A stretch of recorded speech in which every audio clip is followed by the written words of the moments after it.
Megan Hicks of I Run Far. I'm with Adam Peterman. It's the day after the 2022 Canyons Endurance Runs by UTMB 100k. Congratulations, champion. Yeah, thanks so much. Thanks for coming out and interviewing me today. Yeah, it's awesome. How are you feeling the morning after running 100 kilometers kind of uphill? Yeah. I'm feeling pretty good, like definitely better than I thought I would. Okay. But yeah, quads are really sore, and yeah, I'll probably be pretty hungry later in the day. The quad soreness is a common ailment I'm hearing around runners this morning, but this is like a kind of an uphill race, so I wonder what is in that. Yeah, I don't know. I thought my calves would be sore because, it has 15,000 feet of climbing and then 10,000 feet of descending, so you wouldn't think the quads would go, but yeah, mine were pretty sore even like at mile 40 yesterday, so wow. It was like the first thing to go. Huh. Yeah, I was a little worried. Well, maybe they are hardened up for this event that you may or may not run with this golden ticket. Yeah. You may or may not take. Yep. Yeah, I have to make a decision here whether to do Western States or UTMB CCC. So really good options, but fortunately I have like a 2-week grace period to decide. Yeah. Yeah. Well, let's back up a little bit on yesterday. When we interviewed you before the race, you had sort of like this quiet confidence, and it seemed like you had a plan of how you wanted things to go yesterday. Yeah, walk us through the early part of the race and if things went how your mind thought they would.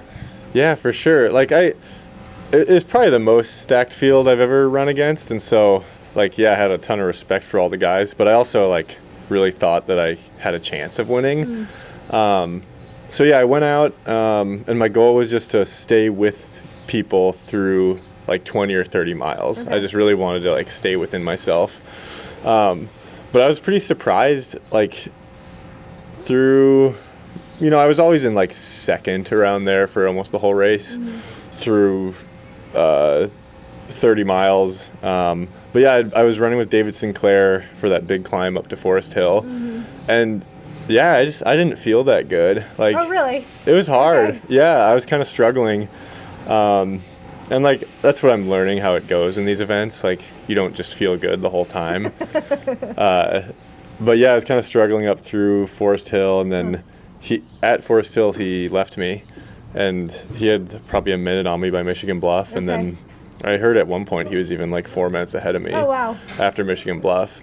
So that it didn't go how I expected. I kind of thought I'd be able to go to Forest Hill, and then that's where I started putting some time in. But man, I mean, David Sinclair's a beast. He's a really strong runner. So let's see, Forest Hill, the climb up Cal Street to Forest Hill, you didn't feel that great. He put a little bit of time on you after that, but I think in interviewing him last night, he said after Michigan Bluff was the time that he struggled a bit. And I think you guys caught up to each other and rolled into, or were together rolling into the Deadwood Cemetery loop. What is that, mile 44? Mile 44. Yeah, that's how it went. I think he had a really good plan at the aid stations because he never stopped. He would put on a vest and then take it off and put on grab a handheld, and then the next one he'd grab his vest again. Got it. And I just used a vest, and he crushed that part. And so out of Forest Hill he just got some time on me, and and then between Forest Hill and Michigan Bluff, it's like a 6-mile section, and he was just running so fast. I was getting frustrated because I got dropped, and I was, it was hard. It's harder than I wanted it to be at mile 33 of this race, where you're pretty much not even halfway because of how long the back half takes. But I remember running, I was running up the dirt road up to Michigan Bluff, and I think I hit a 7-minute mile with a pretty big climb in it. And I'm Where is this guy? I was I'm not running bad right now. That's what I realized. I was I'm actually doing pretty good, and he's killing me. Yeah. And I think even I went through Michigan Bluff, and my mom was kind of in the trees 100 meters later. My mom was in the trees. Yeah, she was cheering in the trees, and I was frustrated. I was like, she's like, "How you doing?" And I'm I'm okay, but he's killing me right now. I was kind of frustrated then. But yeah, fortunately like after Michigan Bluff, you descend down that canyon and come back up, and I hit that climb really hard to catch him back up at Deadwood. It's an interesting observation about ultra running is that there's these waves where you feel good and feel bad and then feel good, and you have to keep problem solving your way through it. Can you talk about what you did there or how you think you got out of things? Yeah, I think, a lot of it's probably just related to nutrition. I don't know. I would just have periods where I'd be able to eat like quite a bit, and then periods where I wouldn't be able to like stomach as much. So I don't know if I like wasn't just fueling consistently, but there'd be times where I would like take a gel and wait a couple minutes and take another and then take another. And then they all went in. And they all went in, yeah, until the end. Which I don't know if you want to talk about, but we like puking stories on I Run Far. It's ultra running. That's awesome. Yeah, true. But yeah, I would have hours where I would take in a ton. You'd have like 400 calories in the bottle, and I'd take a few gels, and it'd be like, I think I had 700 calories in 45 minutes between Forest Hill and Michigan Bluff. And then you have a period where I'm like not eating, but then I guess an hour later I felt pretty good. Wow. So I think it's always related to that, but it's just what you can, like what I could take in and deal with. Well, the two of you came into Deadwood Cemetery aid station the first time. I guess it's mile 44, basically together, like within a couple seconds. And then you came back from that 5-mile loop in Deadwood Cemetery with a couple-minute lead.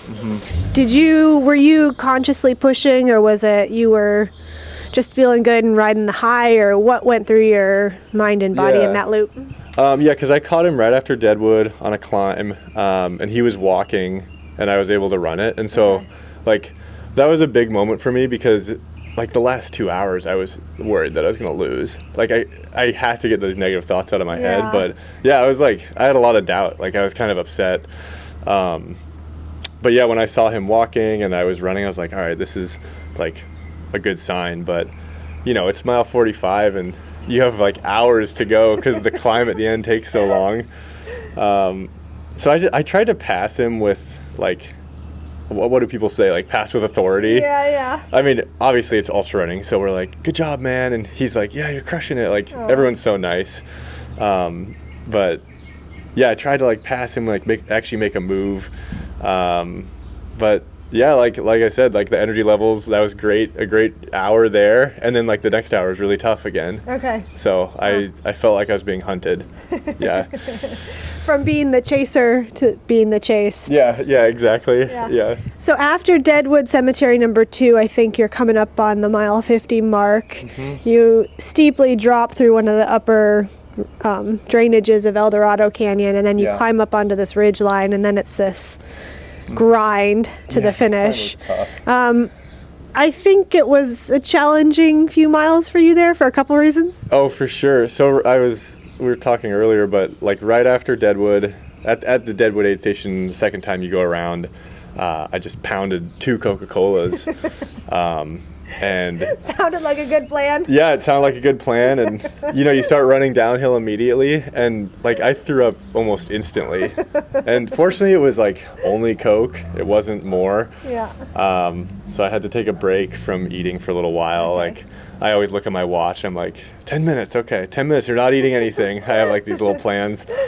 But, I took a break from eating for a while.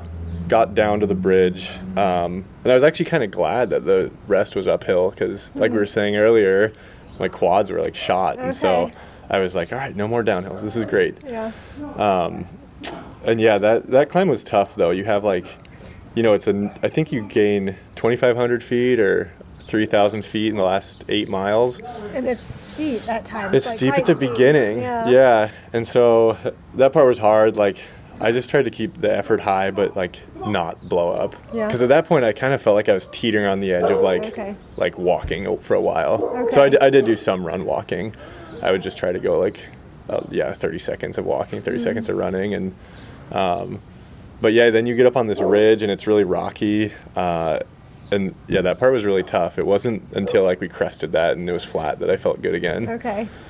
And then you guys saw some snow and some water and some mud and just kind of everything. The last was at 5 or 6, 7K. Yeah, exactly. I think Yeah, the last like 3 miles, it was just consistent snow, and Okay. like I was fine with that, just because like in Montana we've had a lot of snow this spring, like at least like a little bit higher above the city where I run and stuff. But yeah, like the pain in the butt was, I think it was a dirt bike trail, and so there were a bunch of like little whoop-de-doos, and those things were just like standing water. Fortunately, by that point, like I was pretty sure I had it. And I was like, all right, well, if he's going to catch me, like, this is a bad spot to do it because I feel like we're all just running 10-minute pace because of the conditions. It would be like a slow motion approach, right? Exactly. Yeah. One of my friends in the women's race, she ended up getting 6, texted me and said she passed someone right there. And she Amazing. said it was like a slow-mo race. Yeah. Like awesome. super awkward. Yeah. How did you feel crossing the line as, the champion, new course record holder, golden ticket getter if you want it? How did that feel? Oh man, it was just such a relief and like a big moment. I was really, really excited. Like all these people, there were so many more people there than I expected, and like I had such a good crew, and like my family was out here, so it was definitely like a really special finish for me, and like got to high five everyone at the finish. I've never done that before. But no, it was just huge. I think that was like one of the most that's probably like one of my most memorable finishes, and also like just being done, those last 2 hours were so hard, like I couldn't wait to finish. But no, it was really special. You said when we started this interview that you're going to take your time and think on that golden ticket. Yeah. And that you're also pondering the CCC. Yeah. So like since I don't have an entry into UTMB, or I didn't until yesterday, and so getting top 3 here qualified me for CCC, I think even OCC, but yeah, so like there's a lot of good options. Like I can either run Western States or UTMB CCC, which are 2 races like I really want to do. It's a good problem to have. Yeah, no, I'm really happy. Yeah, because like if I didn't get top 3 yesterday, I would have had to qualify for UTMB at Speed Goat. Okay. Yeah, and I love Speed Goat, but that was a tough race. I might need if I did it last year, so I wouldn't mind a couple of years in between doing it again. Got it. But no, fortunately I have a couple weeks here where I get to decide if I take the ticket or not. And like running Western States is like, ever since I was there last year, I really want to try it, and I think it was just such a neat race, and it's like has this huge history. I guess my reservation is like I just don't want to get like destroyed from it, because I feel like I'm 26, so I'm not that young, but I don't know, I don't want to like burn out, but also like things are good right now, so I wouldn't mind like trying it while things are good. Use your legs but not burn the legs, right? Yeah, exactly. Yeah. I feel like if I did States, I probably wouldn't race again until like the fall. It would have to be something like that. But yeah, we'll see how like the next week goes with recovery and stuff. Yeah. My last question for you. You come from, the sort of the traditional running lineage of cross country, track, etc. When you're sitting the day after running sort of a certifiably ridiculous 100k through the mountains, do you ever like look back on this trajectory and think, wow? Yeah, sometimes. I was thinking about that before this race, because I ran the steeplechase, and that race takes like about 9 minutes, and then this one takes like 8.5 hours. I'm like, man, it has 9,000 jumps, right? Yeah, exactly. That's actually funny. There's one creek crossing where they had a rope, then I just slipped and fell in. This was my one chance to show my steepling. Yeah, exactly, and I blew it. But no, it's it's kind of crazy, I guess, because it wasn't that long ago. Like my last college race was here in Sacramento. Yeah, about 4 years ago. Full circle. Yeah. It was like NCAA regionals or something like that. But it also, like, it makes sense to me. Like, even though I was running competitively in college and like doing those shorter races, like I would still go out for, like backpacking trips and some like really long endurance bike rides and stuff like that. And so like I feel like I always knew that this is probably what I would do if I didn't have a bunch of success in college. And college I wasn't successful as I thought I would be. So yeah, this made sense. And you're a rugged Montanan. Oh, like yeah, there's yeah. that trajectory is probably always part of your heart. That's true. Yeah. Oh, yeah. Being in Montana and like having this lifestyle, it's so awesome. Like Yeah. I couldn't imagine anything better. You just get to explore like every day. Awesome. Well, congratulations to you on your win thanks of so much. Canyons by UTMB yesterday. And I don't envy your decision on which race you'll go to later this year. I'll share soon on social media what I decide. But yeah, thanks so much for covering. It was awesome the coverage you guys had, and good seeing you at Deadwood too. Yeah, that was fun. Congrats. Thank you.